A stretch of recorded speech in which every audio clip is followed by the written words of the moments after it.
Ouvrons à présent notre rubrique de la revue de presse française avec notre correspondant à Paris, Guillaume Crouzet.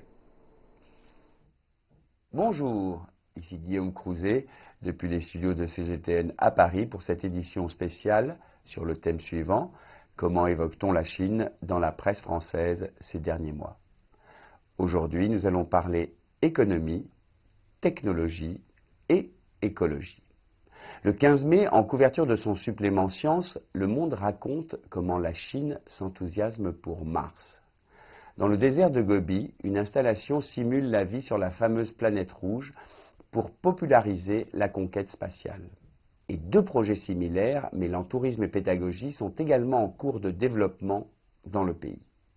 Dans la province du Gansu, la base martienne, inaugurée mi-avril, est symbolique de la ferveur pour la conquête spatiale en Chine. Le pays s'impose d'ailleurs comme une puissance majeure dans ce domaine, avec 35 fusées mises en orbite l'an dernier, plus que toutes les autres nations au monde. Le décor désertique est parfait pour recréer l'atmosphère sur Mars. Il fut à l'origine créé pour une émission de télé-réalité. Aujourd'hui, ce sont les scolaires qui viennent se familiariser avec ces installations futuristes. Certains d'entre eux rêvent déjà d'être le premier homme à fouler la terre martienne. Le 31 mai, Paris Match nous révèle l'écologie à la chinoise. Reverdir la planète, c'est en effet la tâche que s'est fixée la Chine. L'Empire du Milieu reboise pour cela à tour de bras. Depuis l'an 2000, elle a ainsi gagné 1,35 million de kilomètres carrés de forêt. Alors que le pays ne compte que 9% des surfaces végétales du globe, le projet de grande muraille verte prévoit de porter d'ici à 2035 la couverture forestière à 26% de la superficie totale de la Chine. Le désert de Kabuki ou de Tanger, au nord du pays, font ainsi l'objet actuellement d'intenses plantations.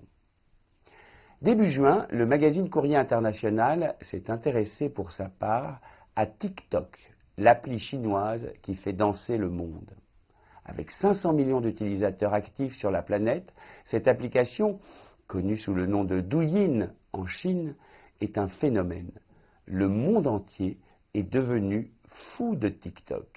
C'est la première fois qu'un réseau social chinois conquiert un si vaste public en Occident. L'application, gratuite, permet de réaliser de courtes vidéos de 15 secondes. À vous de danser sur les tubes du moment, de trafiquer votre image, d'ajouter des filtres. Ludique et addictif, les jeunes ne peuvent plus s'en passer.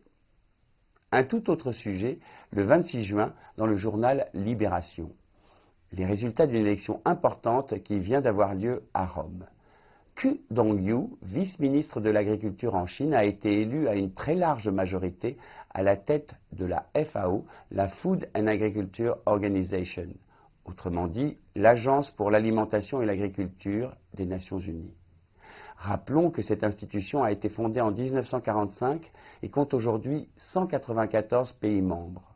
Sa devise, en latin Fiat Panis, faites qu'il y ait du pain, est une des missions principales de la FAO. Lutter contre la faim dans le monde. Les autres buts de cette institution sont de réduire la pauvreté rurale et de rendre l'agriculture, la pêche et l'exploitation des forêts plus durables. La Chine, très impliquée dans cette démarche, a multiplié par 6 ces 10 dernières années ses contributions volontaires au budget de la FAO.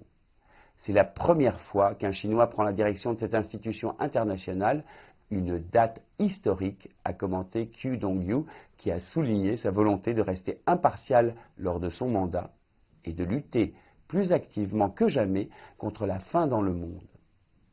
Enfin, le 6 juillet dernier, dans Le Monde, ce titre: En Chine, le visage comme porte-monnaie. En effet, que ce soit pour payer, pour accéder à son logement ou à la bibliothèque, la reconnaissance faciale se généralise.